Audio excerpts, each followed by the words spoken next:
We are made up of the elements of the cosmos. So there is quantum work that's suggesting that we are simply lights flickering on and off. I think, therefore I am. But actually, that's not the exact translation of cogito ergo sum. We don't divide and conquer the embryo. We multiply and unify. Everything's connected to everything. And if you think your myofascia isn't magic or that magic isn't scientific, think again, because it wouldn't be an accurate thing to think, because it's absolutely magical. Hello, and welcome back. I first came across Joanne Avison through a podcast I followed religiously. I remember the exact moment she said, "Nothing in the body is separate." Those words landed in my body like truth I had always known but never been given permission to say out loud. No university program, no teacher, no certification had ever allowed that knowing to exist in language. I immediately bought her book. And then her book did that same thing again. It gave words to something I'd felt intuitively for years. It offered a container, a pathway, a way to begin studying and researching the body from the inside out without fragmenting it. When her second book was released, I ordered it without hesitation, and inside I discovered something that stopped me in my tracks.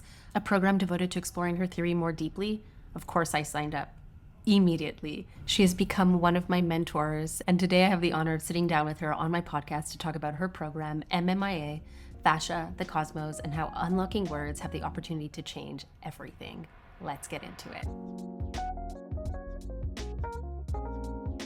Hi, Joanne. Hi, Natalie.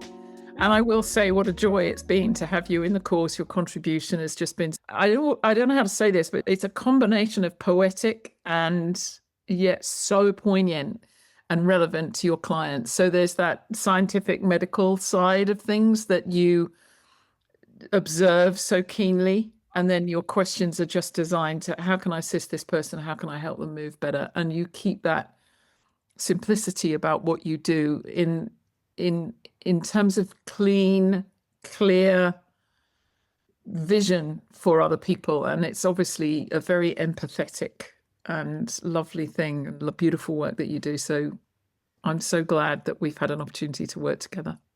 Well, thank you so much. It means so much coming from you. I would love to just dive into it. The age-old question of what is fascia? It's a difficult question. And I know you've spoken with my beloved colleague, Paul Thornley. We have Myofascial Magic in Action, MMIA, together. And we met in the dissection lab doing fascia-focused soft fix teal dissection.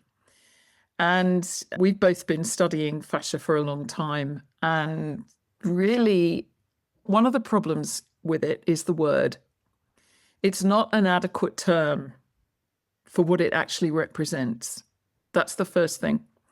The second thing is, and I'll tell you why in a minute, the second thing is with understanding fascia and what it is that there's what we call classical anatomy and physiology and biomechanics, and then there's contemporary. And that doesn't mean we're making it up with a new age thing.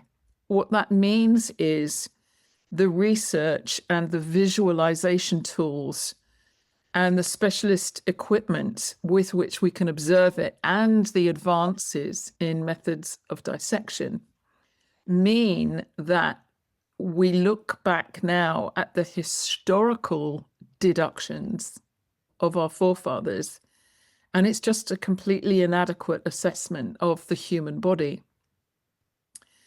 And when that translates back into specialized branches of science and research, it's, hang on a second, have we actually got the paradigm that we're in? And the answer to that generally is no, we haven't, because 400 years ago, when our forefathers, the fathers of modern science, of modern biomechanics, and I use the word modern very cautiously, because I don't mean 21st century and modern up until now.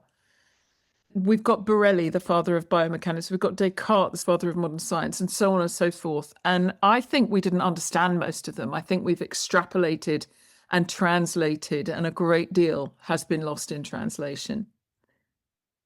Basically, René Descartes was born in a time, all brilliant minds. Please understand, I have huge reverence for the minds of these philosophers. Their work was incredible. Their dedication to progress was incredible. And it's pretty much, let's start at the Renaissance period, and at a time when the telescope and the microscope were just beginning to be developed, which is key, how we see things. So that happened across the culture in the West, where the artworks and the stunning Renaissance work, leading Renaissance men like Leonardo da Vinci and Michelangelo, were waking us out of this medieval dark age into how we see light, how we translate it onto a canvas, onto a page, in a fresco, in a sculpture, how we see form. And they started to ask about that form.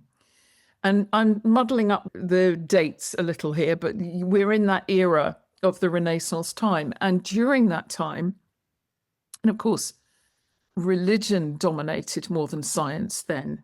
Culture of the Roman Catholic Church really dominated in Europe. I'm not saying it was the only thing. I'm not saying it was the right thing. There were many other aspects. However, the culture was as keen on being morally appropriate and culturally appropriate to the time as it is now, based much more in science. It's almost like we're in the church of science now. And it's a tricky thing. But back to the Renaissance, René Descartes knew that Galileo had been put under house arrest for daring to suggest that the Earth was not the center of our galaxy. The sun was, meaning it was heliocentric, not geocentric. So you think to yourself, what's that got to do with the human body and fascia, for heaven's sake? For heaven's sake, a great deal. Because as far as the cultural beliefs were concerned, stating that the Earth wasn't at the center of all the celestial bodies in our galaxy was heresy. So to make a statement that did three things.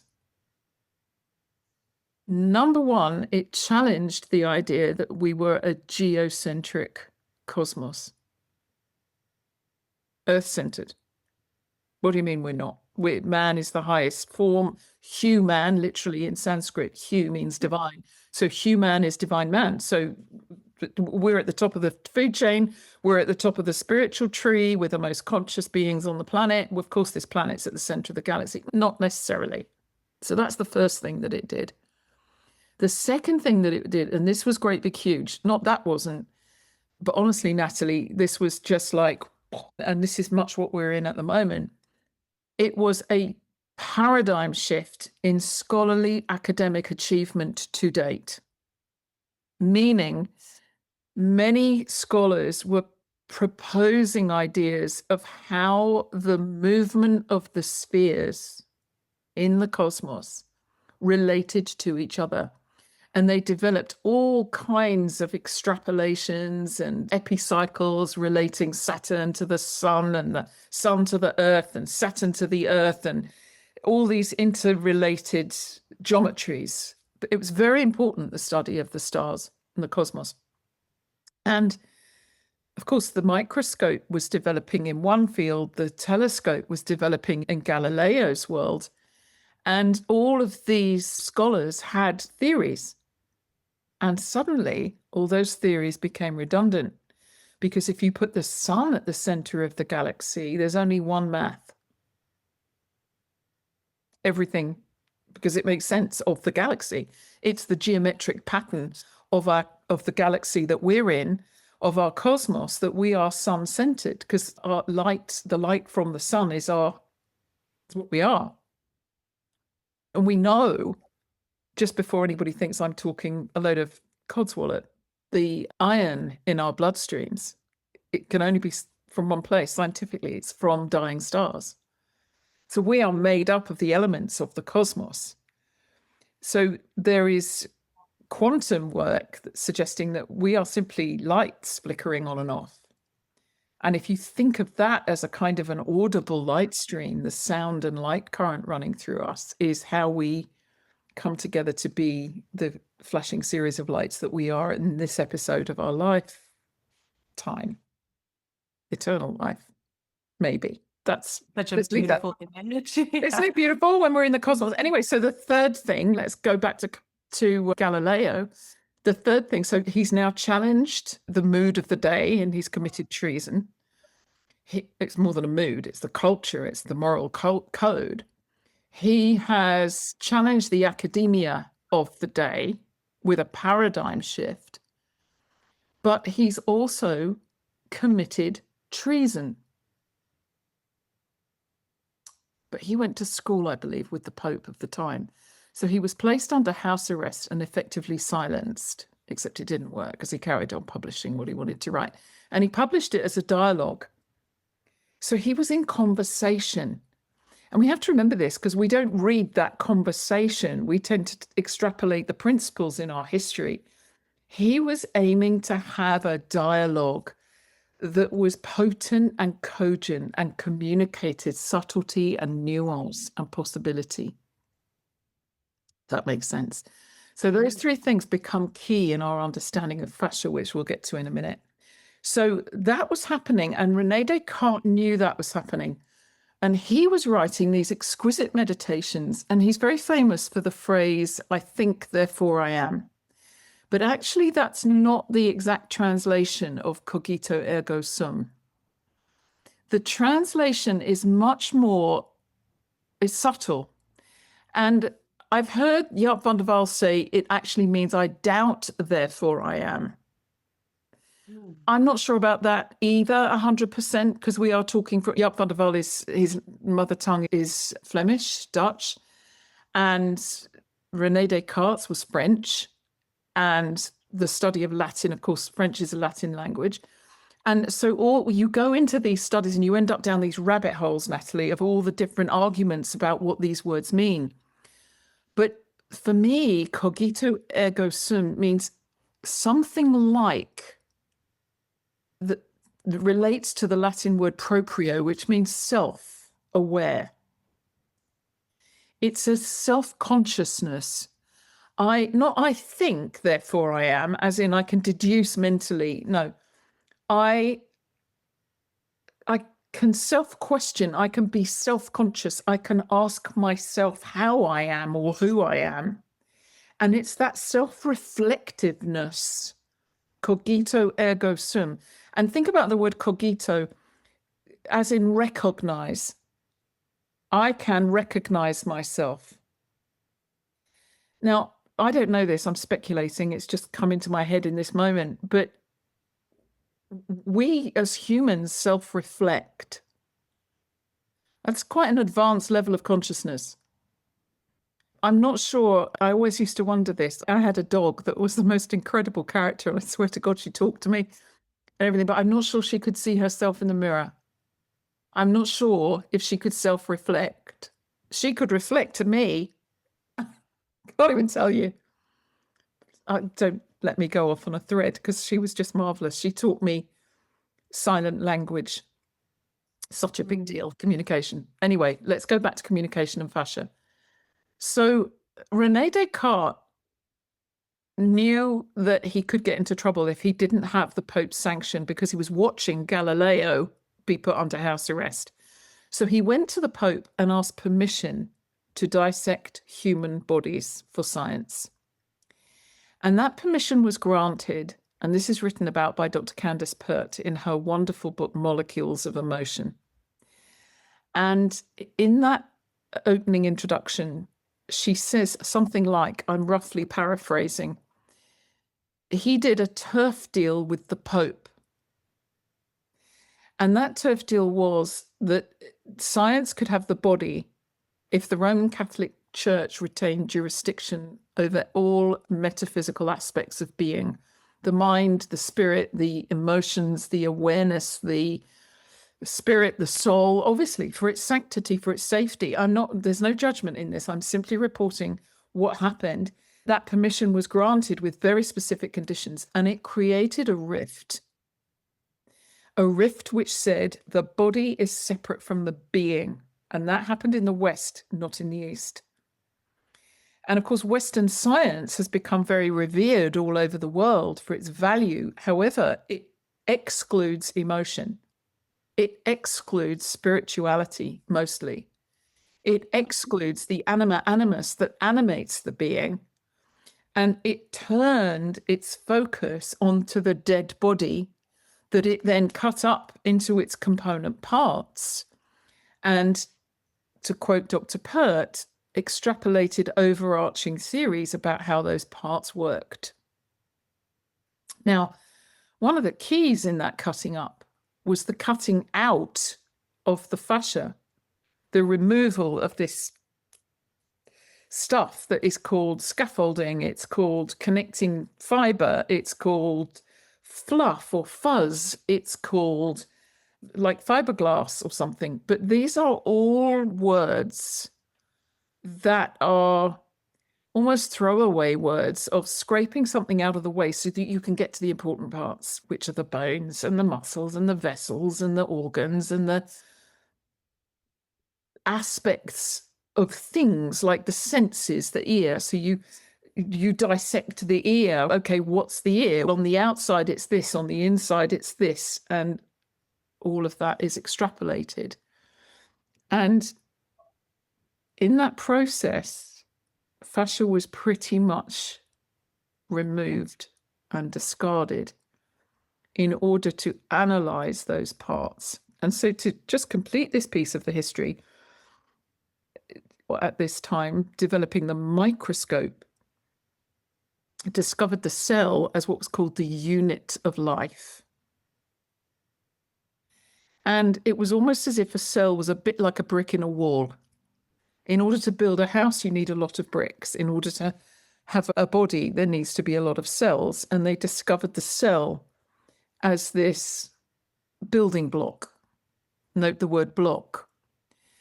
And so architecture became a metaphor for the body. And it was considered pretty much to be stacked on its own bones. And the packaging, this inert, messy stuff, was not considered to have a particular role apart from the scaffolding you would expect to see around a building, which is there to keep it still, to stop it crumbling, to stop it falling apart, to stop it breaking, and to keep it solid and strong and static, essentially, in the face of the winds that could blow the roof off if you didn't have scaffolding in order to get to it and make it work. Does that make sense? So that language and that authority was developed in terms of right angles and also in terms of machines, because we are now rolling towards the Industrial Revolution, in which some of the most extraordinary discoveries, in my book, Myofascial Magic in Action, I talk about Vaucanson's duck, which John Sharkey shared with me. And it was such a gem. And I'm such a storyteller. I loved it, where he made this duck that appeared to be able to quack, defecate, walk, and digest food and be a duck. But it had 4,000 working parts, which is unbelievable when you think about it, in a time when there were no telephones and there was no electricity in people's homes. This is he was a genius. But from that time, we changed the definition of the word nature to something other than man-made. So the duck wasn't nature because it was man-made. But there's this great big huge question. What about humans? We're man-made. Hello. And into these rifts fell this almost completely mechanical idea. And this is the paradigm shift that we're in. This is the key to this whole conversation. The idea that you could work out what the parts were as if you could build the thing. We humans are in fact self-organizing, and we are whole and complete. We begin at the beginning, whole and complete. And inside that whole and complete conceptus, The fertilized egg, that moment, from that moment on, every part is formed within that wholeness. So we are a whole pre-embryonic structure, then we are a whole embryo, then we are a whole fetus, then we are a whole neonate, then we are a whole baby, newborn, toddler, child, adolescent, adult, elder.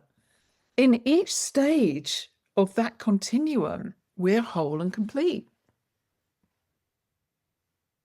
Hang on a second. We begin whole and form our own parts and learn to know ourselves as self-reflective, self-aware, self-organizing. And we've grown up in a paradigm that's now 400 years old that describes how that works from the outside as if it was made of parts that could be bought and sewn or stitched or bolted together. And then we use terminology in biomechanics that suggests our movements are based on levers. Let's have a mic drop moment, Natalie. There are no levers in non-linear biologic forms. Period, full stop, end of discussion. A lever, by definition, is an open two-bar chain. That means it's open at two ends with a pin joint in the middle. And the word joint is short for pin joint. Nothing in your body is an open two-bar chain because everything's connected to everything else continuously. Otherwise, it's gone. Even if you've only got one limb, you're still whole and complete, one-limbed. You're not less. Right? I appreciate so much the history and the articulation of the language and understanding the language. I think it is so important to even go into the discussion of fascia. I remember reading your Yoga Fascia Anatomy and Movement and reading about the René Descartes historical part and being mind blown in that moment. Of course, I have to understand the history if I want to understand the now. And of course, I have to understand that nothing's been updated. As we've been studying movement, it's mostly people like you that have been working in the system, but pushing the system forward in order to redefine the definition of the words that we use to describe the body. I'm so grateful to be able to study underneath you and hear you articulate these words. One of the things that you say inside of your program and inside of the book, MMIA, is that we multiply in embryology. And most people talk about the division. And I was, again, mic drop, mind blown. And I would love for you to speak a little bit about how the cells multiply and not divide and what actually happens from the multiplication of the cell. It's one of my favorite moments. So let's just have a little think about a cell for a second. A cell's a round thing. Round things have this common denominator called geometry. Planets are kind of round things. The cosmos is a surrounding thing. We walk on this earth and we are grounded because gravity operates here. That's how we learn to live here, in gravity. So we are grounded, surrounded, and rounded. Everything is round. So nothing complies with these linear mathematics that we've applied to the human body. It's just wrong. Okay, so let's start there. And let's know that it was the geometry of the cosmos that threw this curveball when Galileo said, no, doesn't make any sense. The geometry makes sense. Geo, earth, metry, meter, mother, mater, measure. So geometry means the measure of Mother Earth. And everything in nature, Natalie, everything in nature is rounded. Now, when I talk about the stem of a flower, you're going to say, no, it's tall and straight. No, it's round. A leaf, that's flat. It's curved. Everything in nature is nonlinear. Everything in nature is a nonlinear biologic form. That's what distinguishes it from something that we made, which tends to be more linear. Now, what's this got to do with fascia and cells and what you said? Cells begin as round things. Now, they are spherical. And the maths, physics, and chemistry of a circle, every circle, regardless of size, regardless of dimension, every circle has the same formula. The circumference divided by the diameter is 3.142 ad infinitum. It's an infinite number. It's called an irrational number for some ridiculous intellectual reason. Not my favorite word. I have better ones that have been sent to me, and we'll have another discussion. However, what we come back to is a circle has exactly that ratio. A sphere has a similar math. It's phi, it's ratio rather than pi, because it's in more dimensions. I'm not going to say 3 because I don't want to limit us to 3 dimensions. And when we self-organize, we form by invaginating. So that round thing meets another round thing. And where those 2 round things meet, there is a touch point, a touch zone. And that zone, with its now, it's basically where the amniotic sac touches the yolk sac. Where they touch, it's a kind of a discoid sort of a shape. So there's the in-between, there's the lower part of the amnios, which is the upper part of that disc, and the upper part of the yolk sac, which is the lower part of that disc. That is going to become you in complete continuity at all stages of your development with the amniotic sac that invaginates around you as you invaginate within. So you fold into yourself and around yourself and become. Now, when that story of embryological development is told in classical embryology, it is reduced to 2-dimensional drawings. I know because I've drawn them all. And I've watched them and I've looked at them and I've gone away and dreamed about them. And then I've tried to paint them in 3D and then I've nearly gone mad. And then I've had these downloads of multi-dimensional vision of how it's happened. And then I've tried to paint that. And all in all, nearly driven myself mad. Shout out to Professor Darrell Evans, developmental biologist at Sussex University at the time, who saved my life. Thank you, Darrell. And the madness of it is that you can't see it because we're in it. We are it. It's like looking at your own eyeballs. And you're like, hang on a second, how did I self-organize this from that? And you're just left in awe and mystery. So let's hold that as well. But the point that you're asking me, because you form in complete continuity, none of you is separate from anything. You are continuous with your umbilical cord that becomes the gut that has to be cut so that you're separated from the mother placenta or the mothering placenta, let's say that. I can't even tell you. It's just when you really get in there with all the questions, you end up in geometry. You end up with Leonardo da Vinci, up to your ears in geometry. It's exquisite. So having done all that, nearly driven myself nuts, I sit there and I'm like, why do we divide?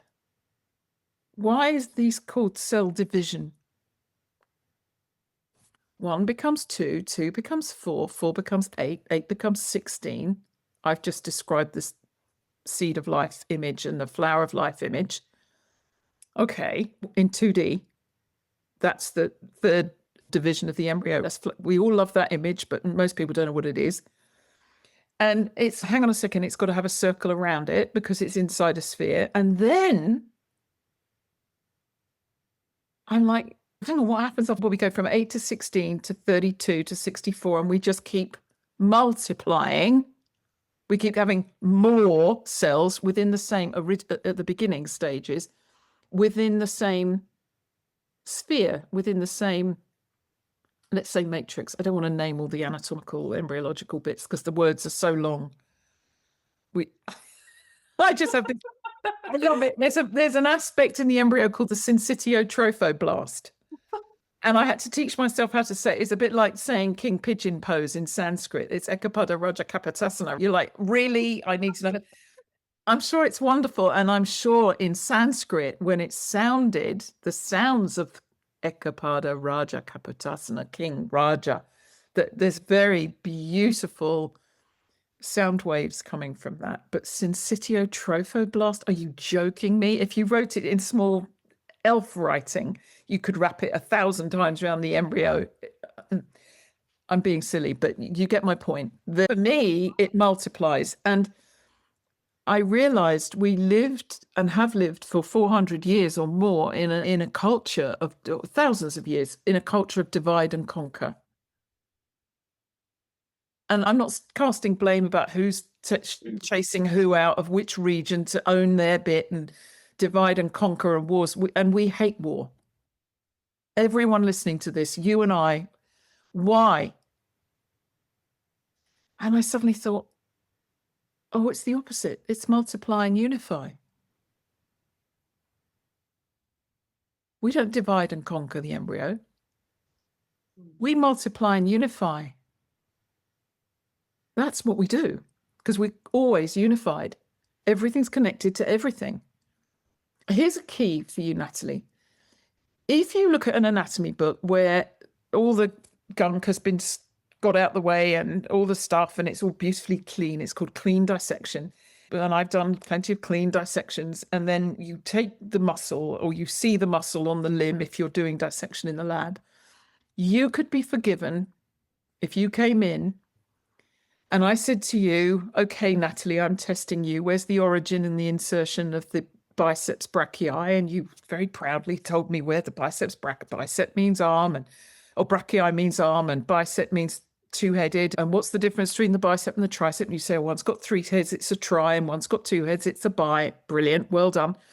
And the origin and the insertion are blah, blah, blah. And you could be forgiven for thinking that you could go to that arm, upper limb, and cut the origin and the insertion and lift that muscle off and put it on the table to draw it or examine it or test it or whatever.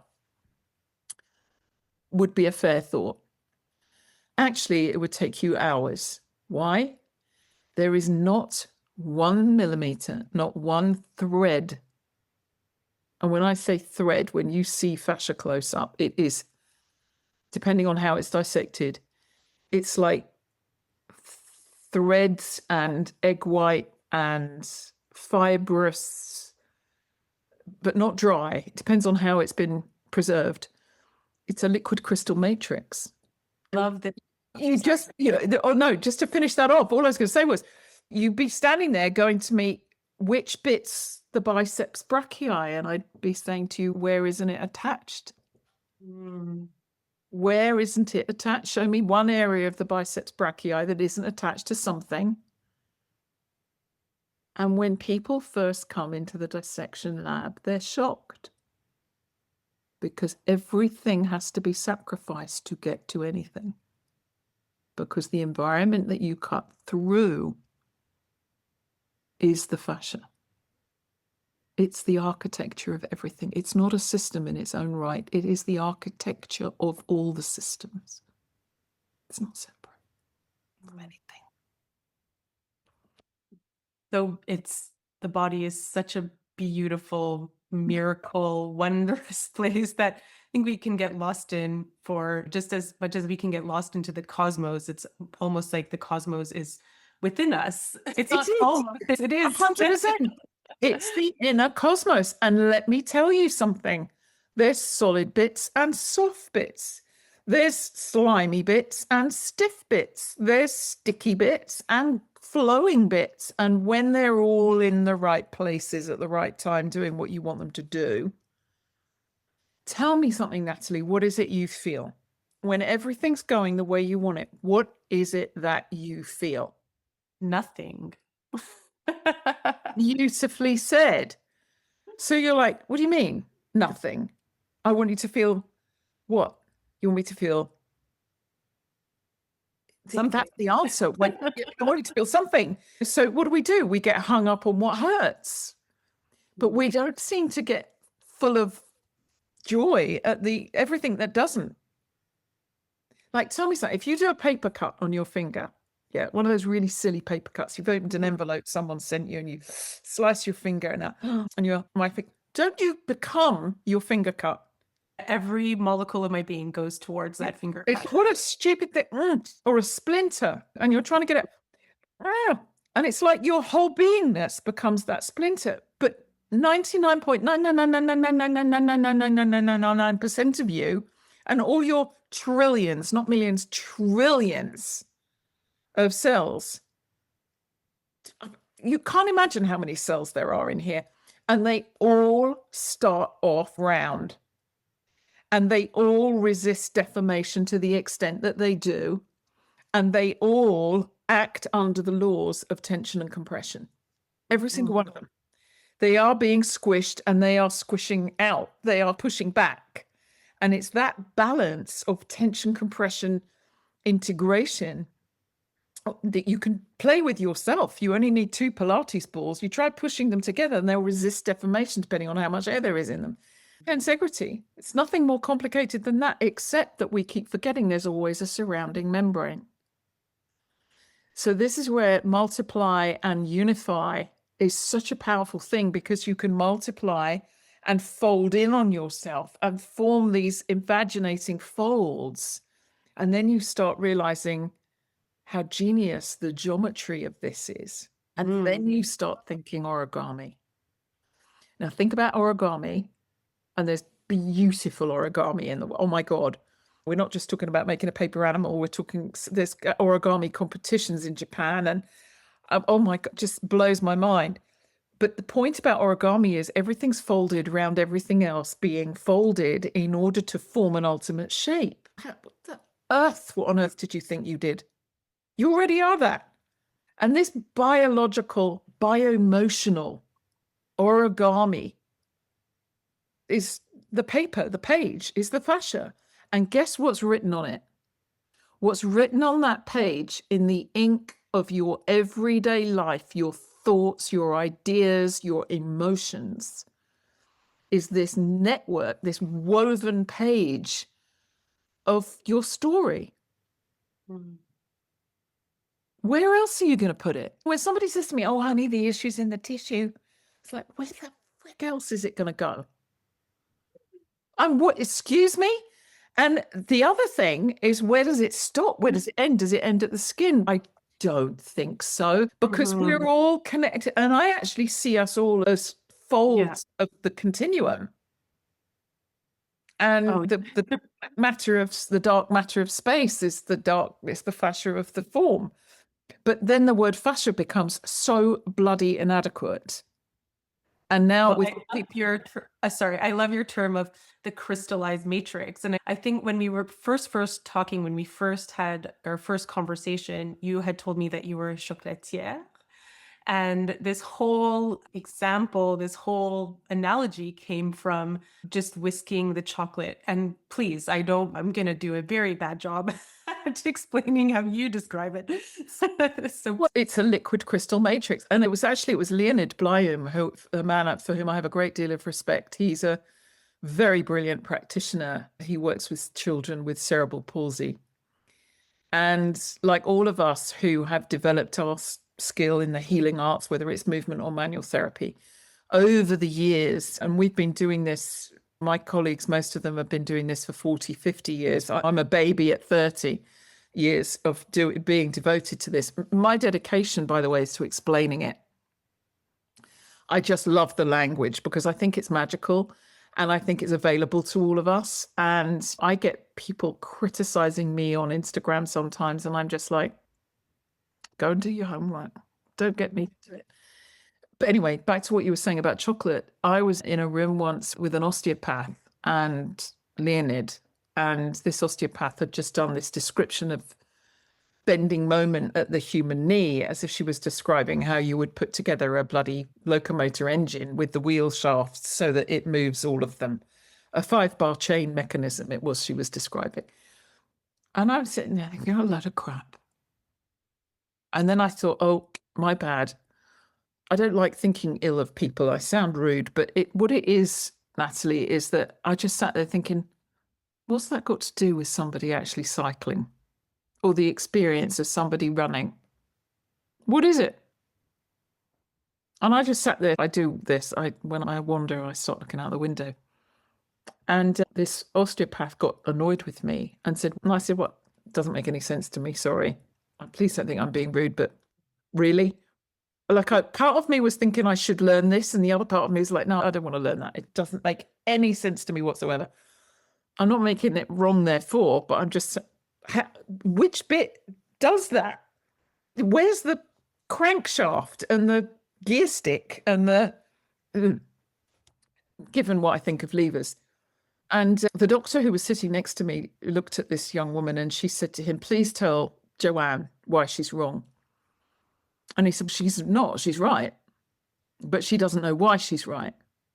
And I went, fair, I haven't got a clue. I couldn't argue with the osteopath. She was brilliant. It just didn't make sense of human motion to me. And I said, okay, that's fair. I don't know why it's correct that it wasn't about me being right. It wasn't a personal thing. It was just like, this doesn't make any sense to me. Curiosity takes us in so many directions. Yeah. Hello, how many human beings have you actually had your hands on that you could come up with this as a theory behind what you're doing? Really? Look round. Hello.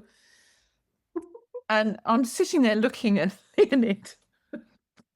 And I just said to him, oh God, please help me. And he just started laughing. And I said, what are you laughing at? And he said, well, you get this. And I said, I don't get it. That's the problem. And he said, no, you do. You've got it in your bones. And I said, because? He said, because you've been up to your elbows in chocolate for 20 years. And I went, what's that got to do with a slice of the price of bread, as we say in English? And he said, you were up to your elbows in a liquid crystal matrix for 20 years. So I said, meaning you understand emergent properties like no other person. And I thought, yeah, shivers. Mic drop isn't the word for it. My brain exploded because I'd never put the two together. I have to tell you, it didn't occur to me. I was like, in the chocolate factory, you just had to make sure that every single element at every single stage was conducive to the properties of temperature, tempo, temperament, the temper of the chocolate. It's called temper. So this, hello. And I suddenly, in that moment, I merged two worlds of language. The world of language you use as a chocolatier. 20 years is a bloody long time. And it was like, it was in my bones. And he said to me, when you touch a human being or when you move with somebody, you are looking not for the correct movement applied to them, like an imposed story. You are sensing the emergent properties and balancing and tweaking them to make them right. And I was like, wow, it's like he gave me my life back. And suddenly I didn't have to be this weird person that had a life as a chocolatier. And now I was having a life as a sort of a movement manual therapist in a world of fascia. I became somebody that was making some sort of coherent sense of our sensory awareness. And there's a book called Like Water for Chocolate. I think it's the story behind the story of the East Wind, Juliette Binoche. Do you know, is it Chocolat? Yeah, I know the movie. Yeah, the movie Chocolat. Yeah. When I met Jaap van der Waal, I've got to tell you this story because I absolutely adore Jaap. I think he's a genius. I met him at the second International Fascia Research Congress where he presented, and I went backstage to thank him for his presentation of a tissue-sparing dissection of the human elbow, which he has since taught me to do.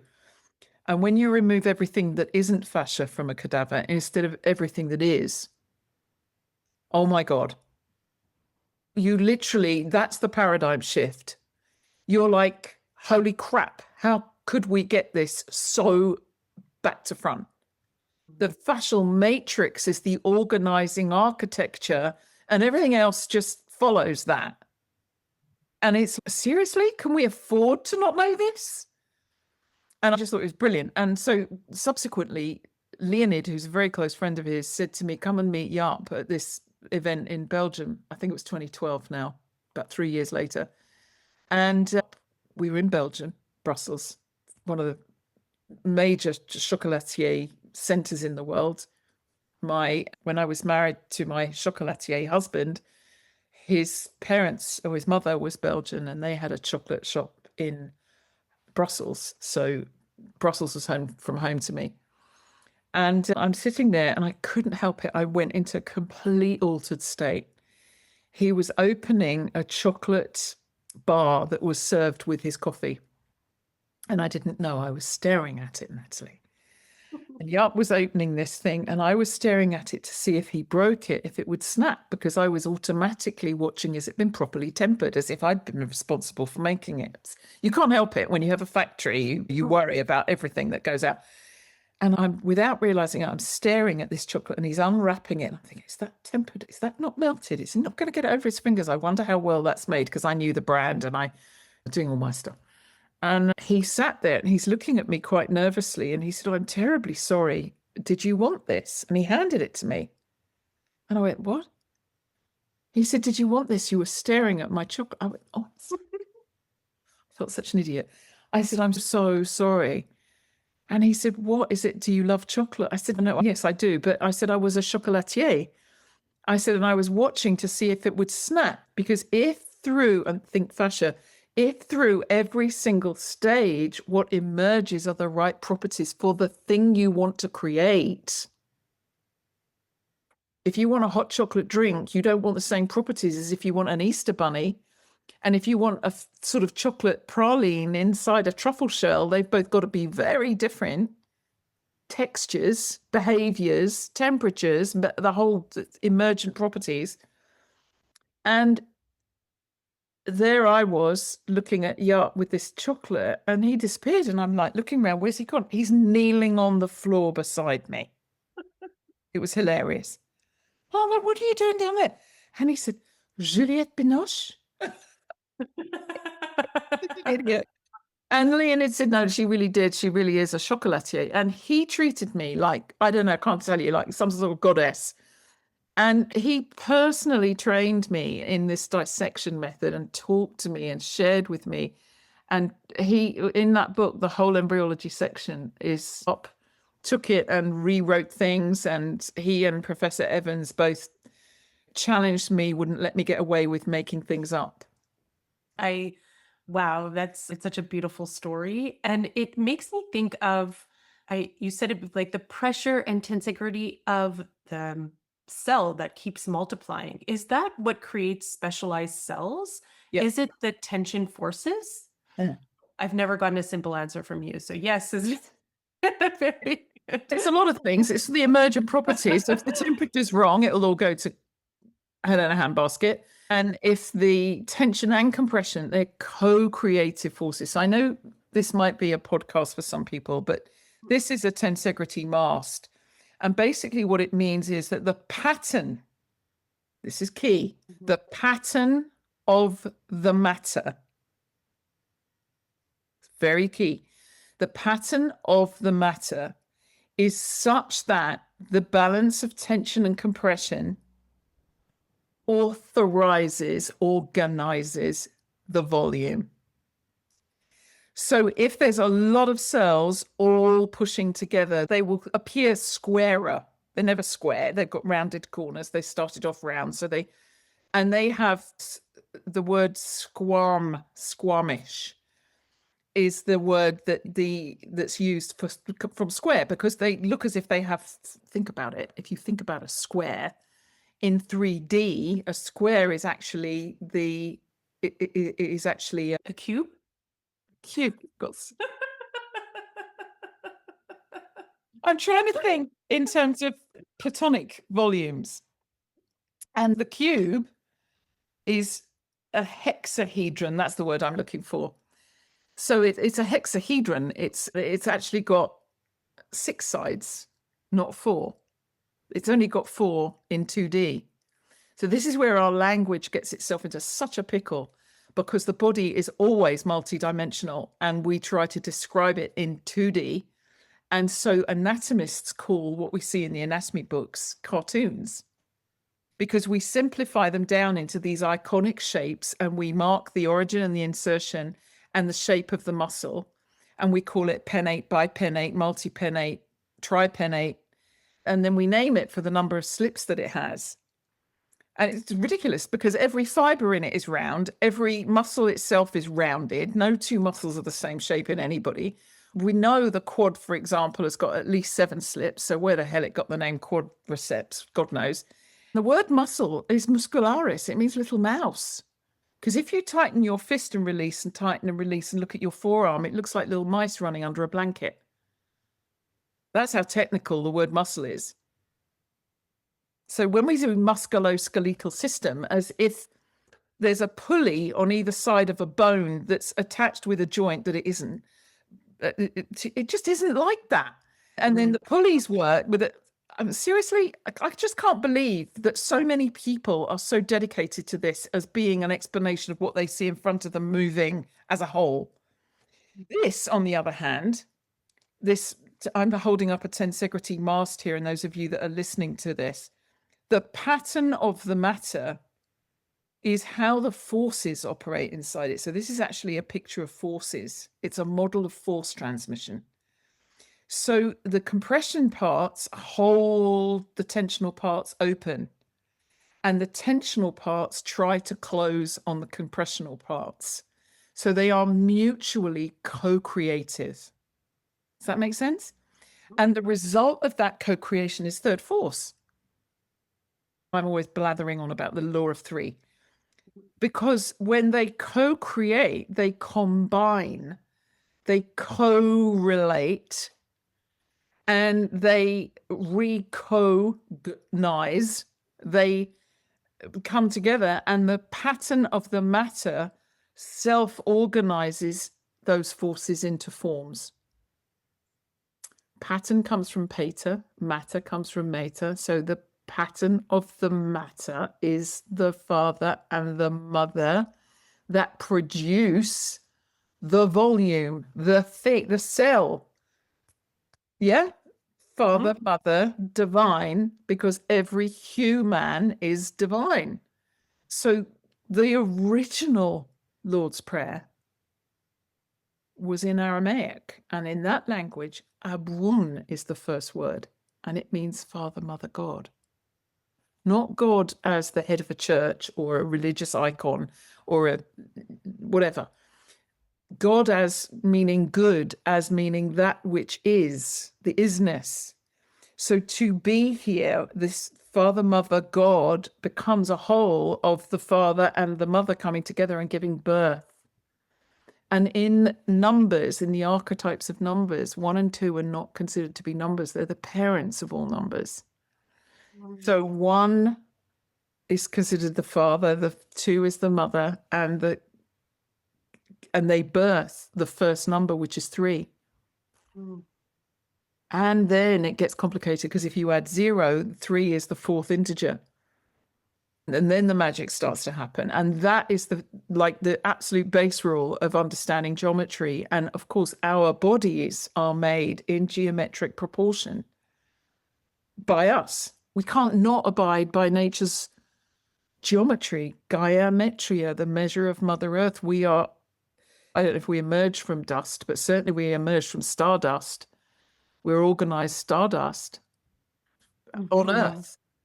And we return to that dust.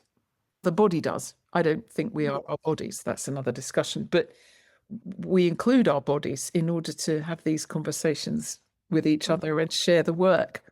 But the thing that I want to ask you, it's all very well having these fabulous recognitions of things, because actually a lot of people listening to this are not actually learning something. They're hearing confirmation, I think. And they're hearing, oh my God, I am whole and complete.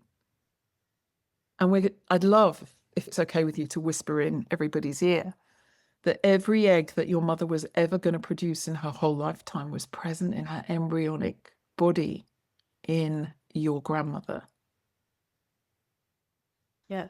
So whatever state or emotional place your mother was in when she was pregnant with you and having you and you got born, and all the drama, because we're us humans, we just love a drama. And whatever that, I'm not denigrating, I'm not reducing genuine trauma to anything other than what it is. It is trauma. I had mine, you had yours, we all did. And within all of that, this exquisite process of continuity is continuous. We're in this continuum. And I think we forget. And for me, the answer to what is fascia, I can't reduce it to one thing, but it is this interface of the threads. In yoga, we call them the nadis, that weave us, that weave our inner net, our internal netting, because it's a progressive process. So that's why I like putting ing on it, because it's in present time. You're still doing it. You are still developing your shape. I'm very dedicated to changing mine at the moment. I put on a lot of weight when I moved house, and it was under huge stress. And now I'm beginning to change shape and get back to myself again. I'm changing the shape of the weave of that net, which we can always do. And gradually, and using micro movements, because my body loves it and it talks back to me, and it's like whispering to it instead of shouting at it. I just gradually continue in this shape-shifting game that we're in. And it's this interface of spirit animating this matter, and it's a mystery. There's part of it that can't be explained, but it's all of us. It's the whites of our eyes. It's the saliva in our mouths. It's the tissue of the in-between and the tissue of the skin. And there's people saying bones are not fascia and skin isn't fascia. And you're like, hang on a second. Come and do a dissection and show me where the skin starts, because it's not the pigment. The actual pigment of our skin color is less than 1 millimeter thick. It's if you cut an orange, a lime, and a lemon and a grapefruit, and you actually look how much of the cellular network around the outside holds the color, you dissected different colors of skin. But it's also the sun bringing in the melanin to bring it to the skin. It's a whole process. So, yeah, there would never be apartheid. It's ridiculous. Yeah. It's just ludicrous. Yeah, These are just mental thoughts of separation under the divide and conquer scheme, because I want your land or whatever it is. No, stop it. It's multiply and unify. How can we come together as a collective at the next level of expansion and recognition? It's recognize. Cogito ergo sum. I am that I am, and I can know that. And I think that aspect of Descartes, much as I malign his reductionism, because Cartesian reductionism is the named, blamed author of why we see things in parts, he was trying to make sense of the same things that Sir Isaac Newton was trying to make sense of, that Leonardo da Vinci was trying to make sense of, that Michelangelo, these geniuses, they were geniuses. I don't think Descartes was a genius, but that may be me being mean, but because Leonardo is my go-to genius for everything. Because he was coming from, how can nature be presented in my paintings? He would rant at a student, for just painting a forearm with no recognition of the actual sinews beneath the skin. But to go back to the skin, just so I finish that point and don't leave an open loop, if you look at the skin ligaments, attach the skin to the deep fascia, in between which is superficial fascia, which isn't separate from the skin or the deep fascia, which is then this web through the muscles. Oh my God, from macroscopic to microscopic and from outside to inside, it's complete continuum. And then you go down to where the muscles are integrated with the periosteum of the bone. They're not separate. They have a gliding They have to ability. talk to each other. They have to don't just talk to each other. They have to get along. Yeah. Trust me, when you just wave at somebody and go, "Oh, hi, honey," or stroke your dog, you don't feel nothing. Freaking hurts because it's stuck. It's dehydrated, or it's got sticky, or something swollen, or the subtlety with which your body knows when something's not quite what it needs to be is just phenomenal. We are sensitive, sentient beings.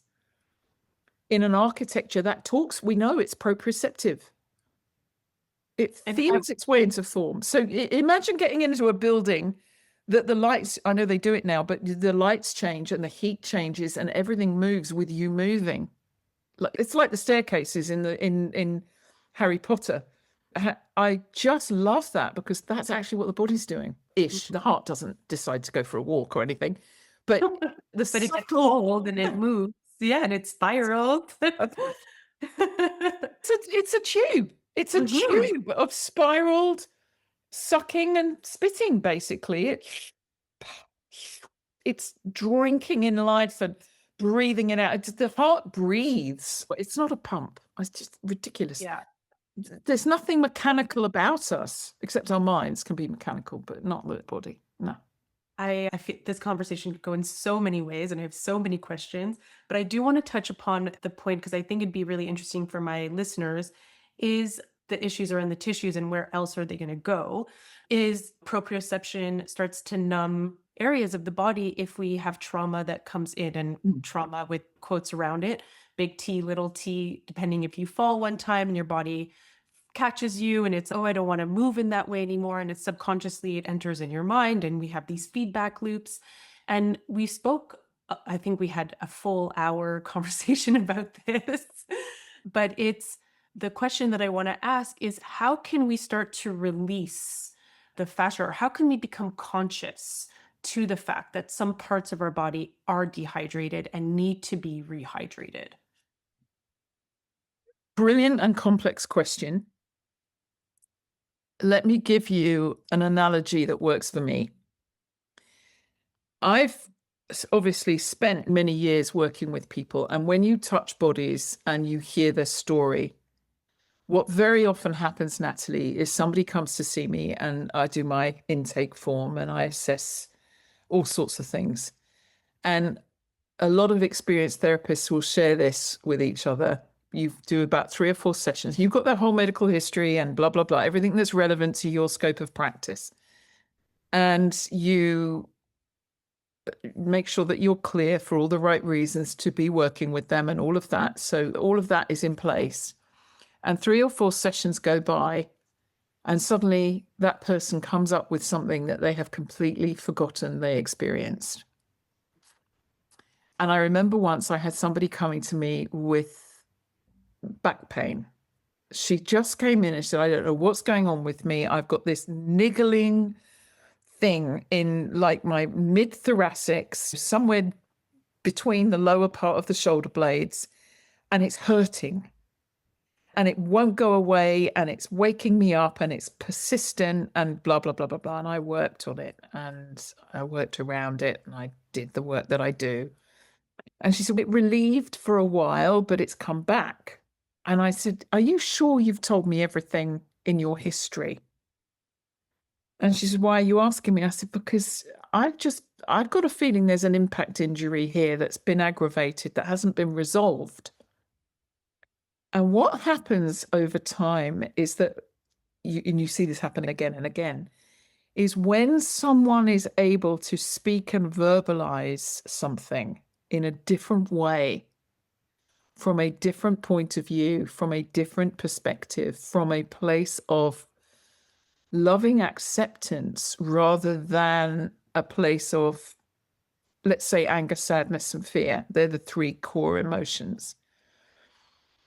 That they become curious about it. It's almost as if they expand into their, let's say, more right-brained curiosity, their proprioceptive awareness, their wonder, the mystery part. The left brain tends to have the dictionary. The right brain tends to write the poetry. So we need both. I'm not doing a left brain, male, female, all that. No, I'm not doing that. But if you read somebody like Ian McGilchrist's work or Martha Beck's work or Jill Bolt Taylor's work, it's just beautiful articulation of this incredible, these distinctions between these aspects of us. And we tend to be quite left-brained in our culture. We want to know the reasons. We want everything reasoned and justified and listed. We don't like metaphors. We like facts. Whereas the right brain is much more aware on an energetic basis. It doesn't have the same boundaries. It's more about mystery. So left brain think what was and right brain think what if. And we live in present time. We can only live and breathe and move in present time. Actually, whether we're noticing it or not is another thing, but we can only live in present time. So we can only be in what is. But what was is where we get our information from.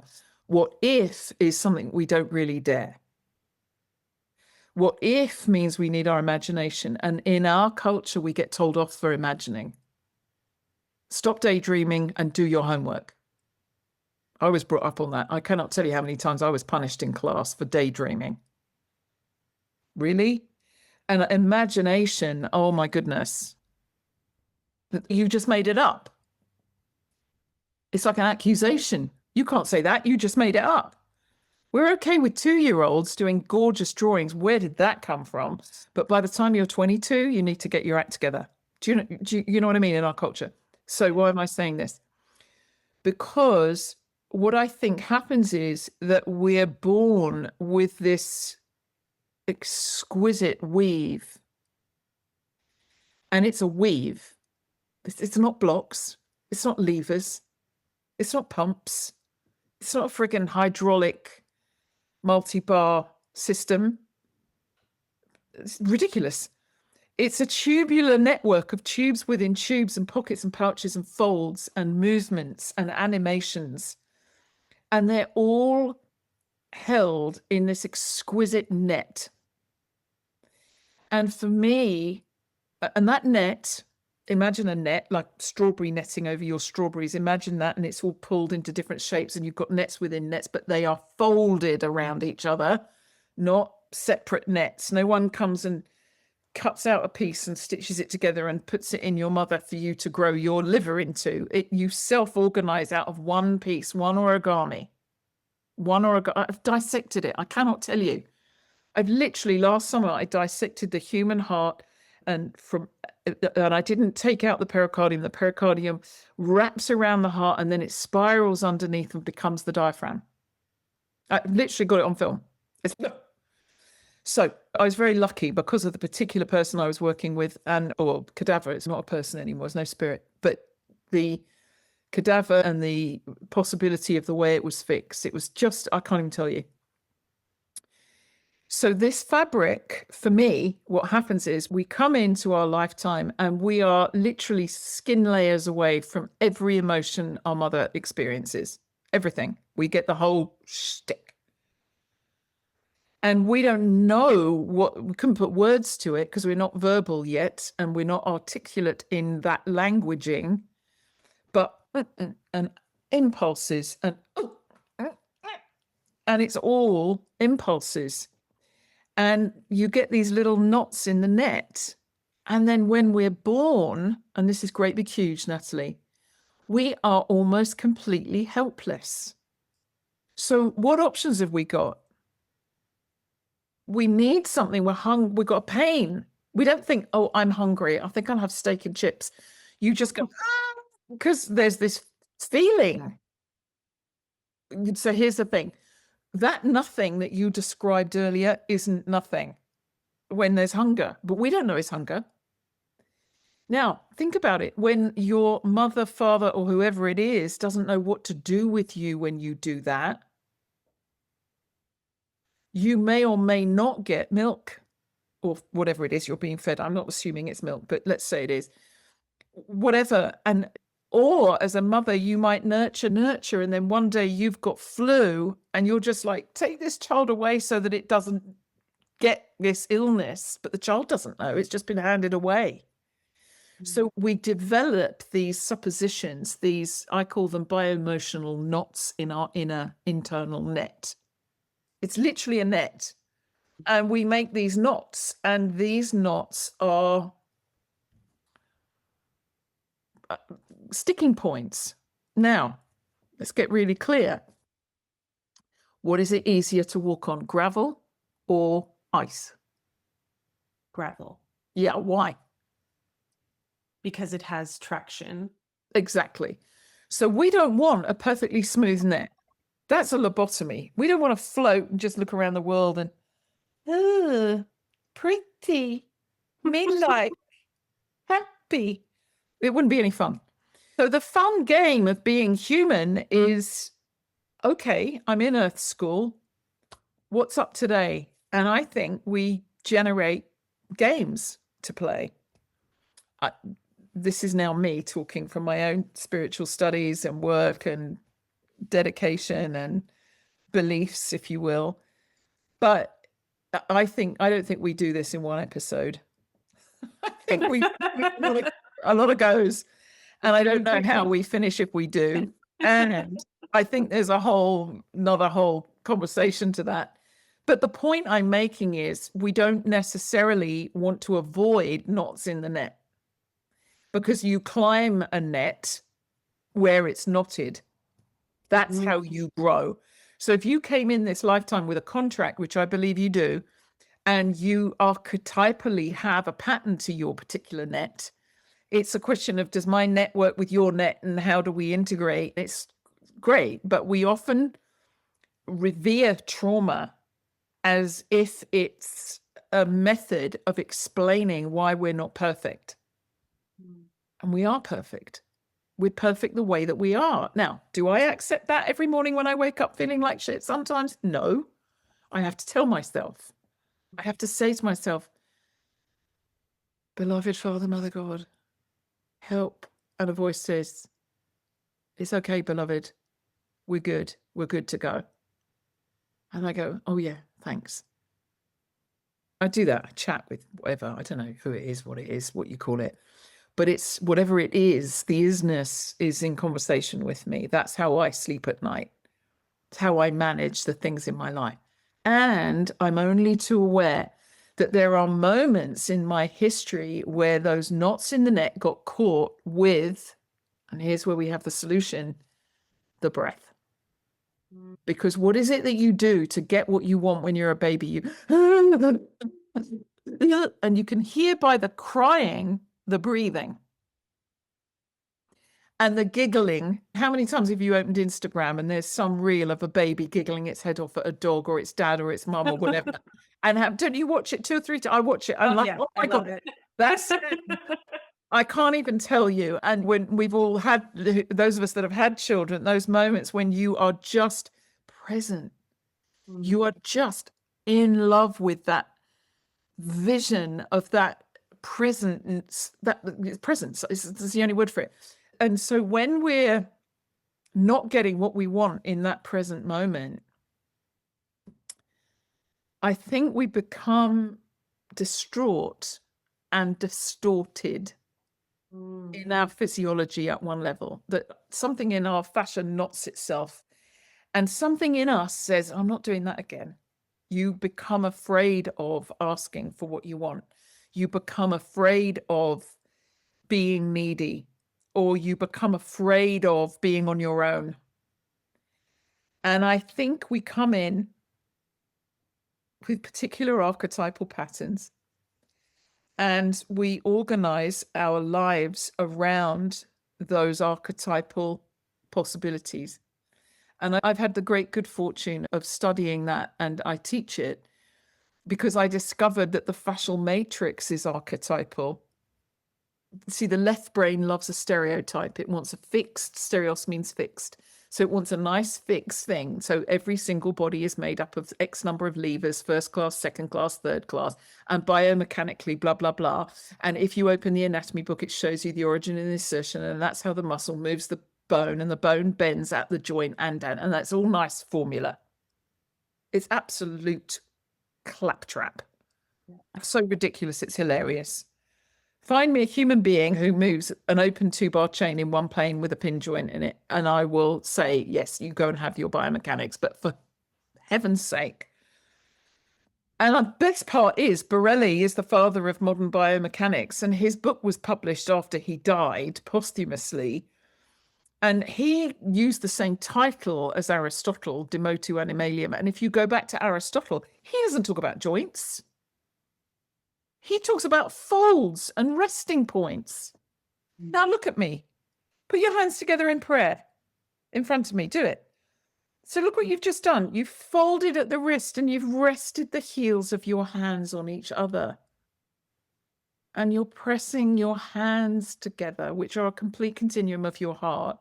And what do you want to do with those hands? You immediately want to bring them to your chest where your heart is. So your thumbs are on your heart. Your fingers, the high point, are at the base of your skull, in the floor of your mouth. And that's the pathway of the heart. It's continuous. The tongue is a continuum of the pericardium. I cannot tell you how many times I've dissected it, which becomes the diaphragm, which becomes the gut. It's all one piece. So when we get a little knot in that net and we go, because something's frightened us, or because someone's smacked us or shouted at us or hit us or moved us or bumped into us, or we've had an accident or we've fallen or whatever it is. And I think what happens is we get this little twisted scrunch. I call it a scrinch. Don't know what that word means, but that's what it is. It's a scrinch. It's a knot in the net.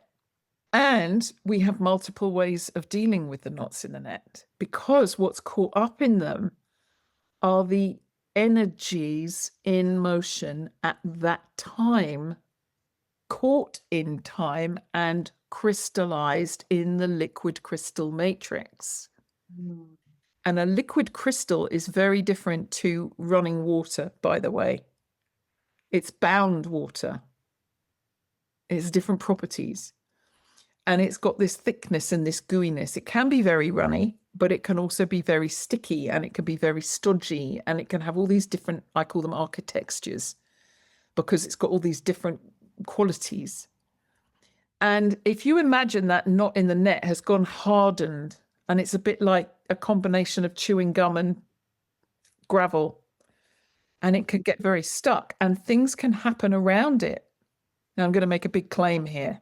I think any injury in the body begins emotionally. And I've seen so many incidents of people resolution, putting it back into dissolving the issue from the tissue. Sometimes talking does it, sometimes not going back down the archives. I mean, for goodness sake, but breathing. Yes. Coming present, breathing underneath it and feeling the feelings, letting them be emotional, bio-emotional, letting the energy in motion come back up through the body. And I've done an awful lot of work in this field, and over again, through touch, through movement, through conversation, through recognition. Keep coming back to this word. We recognize, we recognize.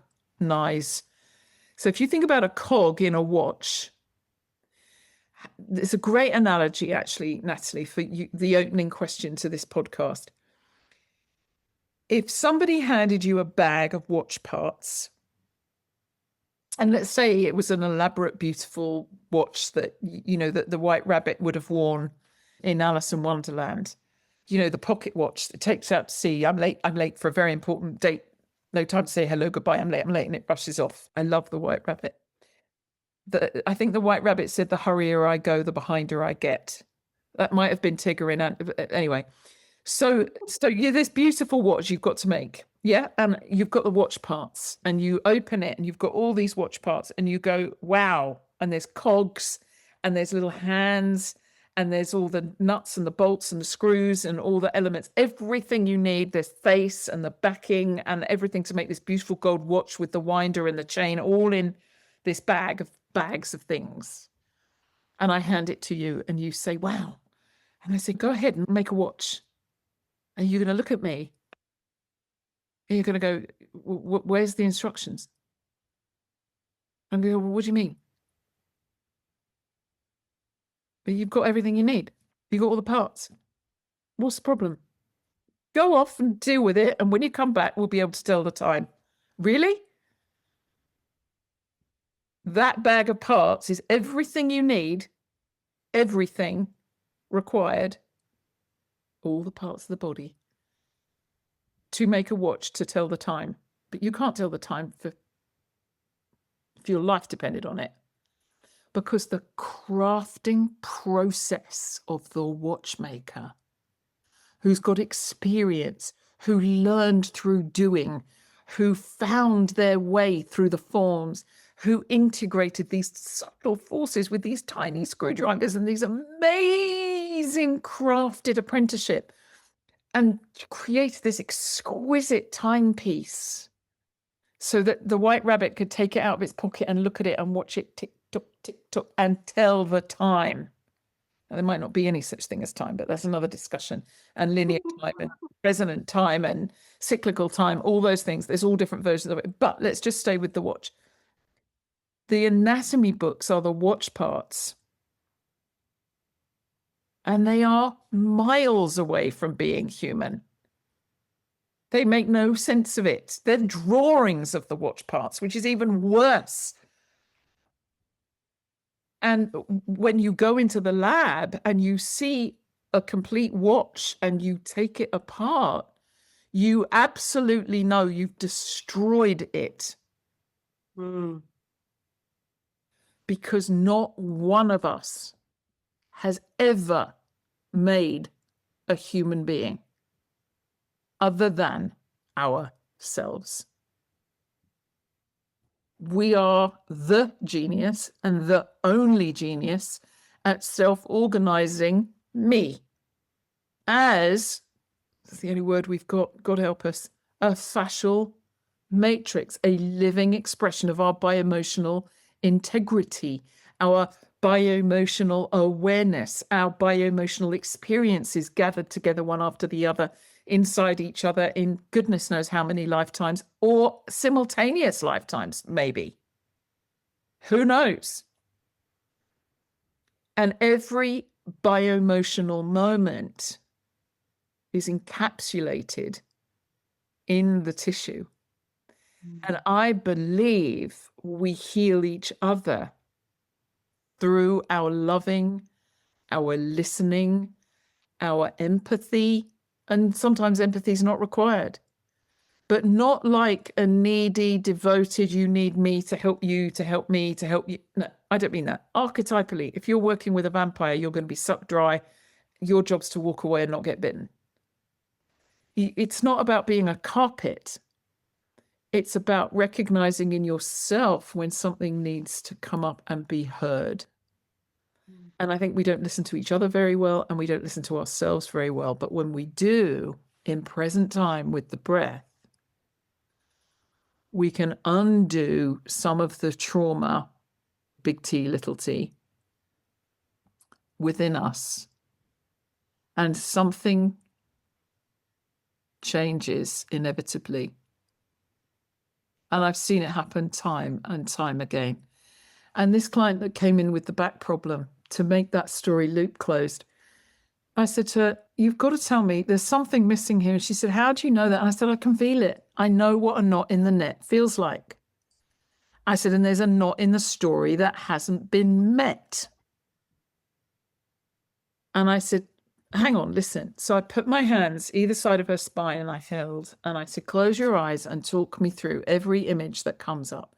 And she suddenly went, oh my God, I remember when I was in my 20s and I had this boyfriend and we were chasing all over England on trains and blah, blah, blah, blah, blah. And he realized we were on the wrong train and I was asleep. And he woke me up and he said, we're on the wrong train, we're on the wrong train. And he flung open the door and we both jumped off a moving train. And her tissue was going, I can't even tell, it was spitting at me. And the response in the tissue as she was bringing this memory, now I don't know whether me touching her sent the memory through her or whether the memory, I have no idea. But whichever it was. And I was like, here we go. I said, you don't think that was important enough to tell me when I did your intake form? She's killing herself laughing. I said, just nothing, just like I jumped off a moving train and landed on my back. That's just not even an accident worth me. Hello. Oh, we're giggling our heads off. And as she started laughing and remembering, and I'm going, tell me the story, and then what happened, and then what happened, and then what happened. Not because it's any of my business, but because I wanted to know what the emotion was. And when she got the thing that had upset her, oh my God, Natalie. And her tissue changed. It's morphological, it's structural, it's touchable, it's feelable. And I said to her, right, now listen, this is going to go away, but it might be a bit sore and achy because it doesn't know how to not be this. That's such a poignant point as well. Give yourself time. Ida Rolf called it the compound essence of time. Back to our beautiful watch. When you've got all that craftsmanship and you've messed up loads. I was making IKEA furniture yesterday and I messed up. I won't make that mistake again, and I will preempt that error and I won't do it. Do you see? So that apprenticeship has made all these differences and now can produce the exquisite exact watch that the White Rabbit actually used in the actual story of the real life Alice in Wonderland. I know I'm making it up, but you get my point. There are crafting watchmakers in the world. Not everything's done by a machine. Talking about one of the ones that you wind up and the hands go around, not a digital thing. And that essence of telling the time, which may or may not be real, another conversation, but seriously? Yeah. So whether, sorry. All I'm saying is that when you analyze the human body based on an anatomy book and you get these people that can chant fluent anatomy, and I just look at them and I think, oh my God, will you stop telling me the names of what's wrong with you and tell me the feeling? Because I can't help anybody else in your body except you, and you're the only one that lives there. And when you leave my studio, I'm not going to be with you for the next 23 hours today. So do you mind just telling me how it feels?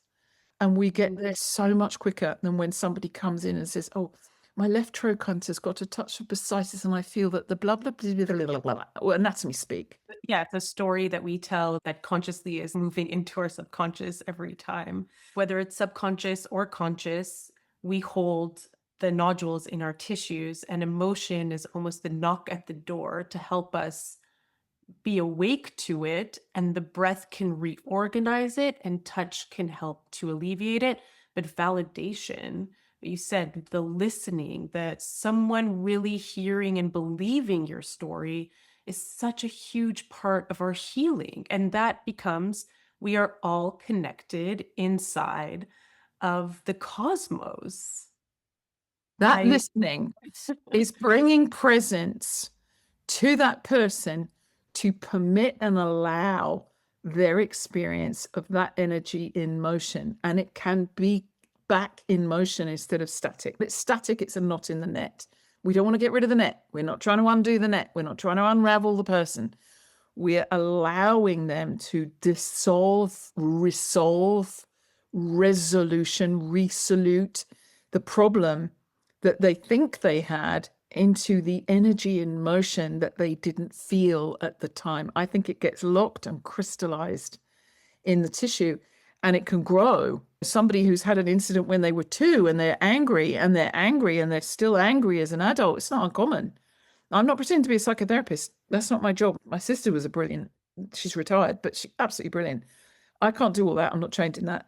This is when you physically can support someone, but it's the listening to their story as well as the undoing of the tissue.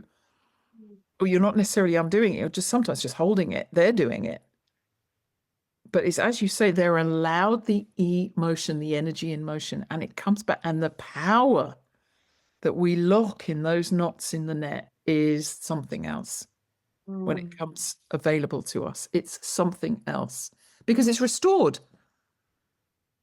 We're restoring who we are. We're the only one that made this. Yeah. And we need to allow time to self-organize after a long time of being stuck in something.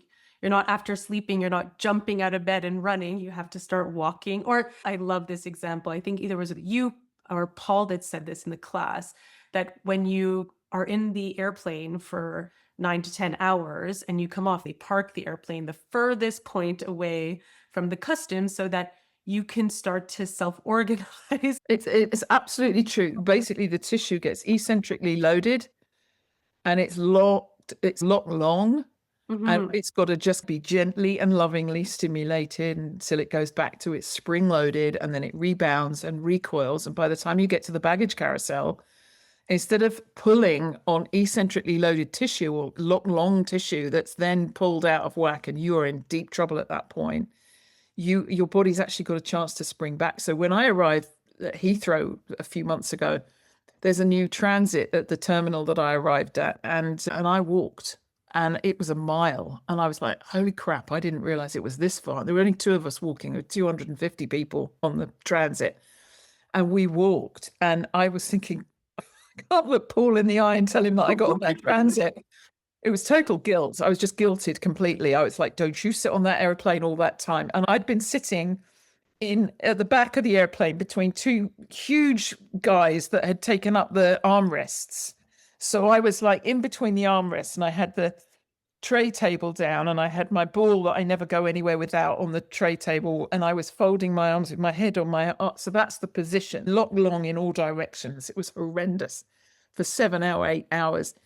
And I just put my backpack on. I marched down that. You'd have been so proud of me, Natalie. I was myofascial magic in action incarnate, swinging and pretending I was walking on a tightrope and doing my rebound as I went. And oh my God. And I was like, Paul, I don't know where you are, but you'll be proud of me. I told him afterwards, I made him hear every mile, every step I walked. But it's amazing because you're preparing your body for the next load or for the next imagine to move through. Exactly. And when I got to the baggage carousel, I must tell you, I thought I was really tired because I'd hardly slept all night, and I was completely re-energized, grabbed my bag and marched off to my car. And I was just, I can't tell you, full of it. Amazing. If somebody wants to work with you, study with you, learn about this work, which I 100% think that everyone should go through this program. How do they do that? How do they do that? There's several ways. First, they can phone you and you can direct them. And they can go to the website, actually, is probably the best thing, myofascialmagic.com. And if you think your myofascia isn't magic, or that magic isn't scientific, think again, because it wouldn't be an accurate thing to think. Because it's absolutely magical when you've got more energy, free energy. It's metabolically free energy that's available to us. It's our blueprint. If we know how to store it and restore it and use it really well, it's brilliant. But I want to emphasize one thing while we come to this conclusion, and that is that myofascial magic in action is not another modality. If you think of all the modalities, the different sports, the different kinds of yoga or martial arts or Pilates or movement to music or exercise or dance, or if I haven't named your favorite sport or activity, just imagine each of those as a spoke. And what myofascial magic in action seeks to do is the pre any spokes weave, the cross weave, so that it actually doesn't matter what modality you love. It weaves your energy in your way to meet whatever you want to do. We work with elite athletes, and we work with grandparents who just want more longevity and energy for their grandchildren. And also we get very distressed when we see elite athletes burning out in their 30s, simply because of the focus we have in the world on this sort of boot camp approach to training, and that if you're going to be an expert at something, you've just got to do more of that. Yes, and you have to whisper to the tissues. You have to bring in nimbleness and just avoid these extremes of stretching and strengthening as if they're the answers to everything. And the one thing that absolutely sends me nutty, Natalie, is when I hear people saying, oh, there's something wrong. One of my glutes isn't firing properly. I've got a weak there on one side. I've got to strengthen it. That is nonsense. That is nonsense. It's basically a neuromyofascial inhibition that's trying to protect you. And you talked earlier about like an emotion coming in to give us a message, to tap on the door and say, hello, I haven't been felt yet. The thing that also does that is fascia sensation. It's quite different from neurological pain. It's very distinct.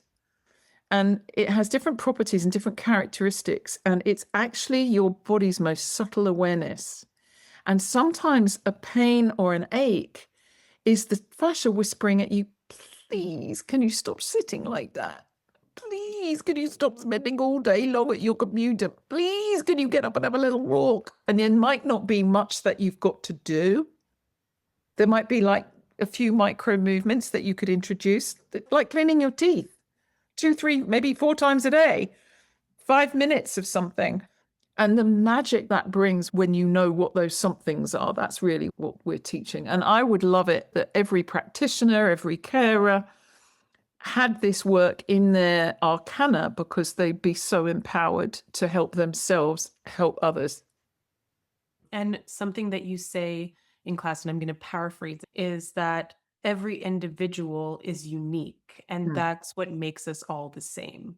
And so we really have to understand where you are coming from, so we don't just generalize the work. So it's so hyper individualized. It's brilliant work, and I'm so happy you and Paul are doing this and spreading the word, and I'm going to do my part in spreading the word, because it's incredible work. So thank you so much. My pleasure. Thank you, Natalie.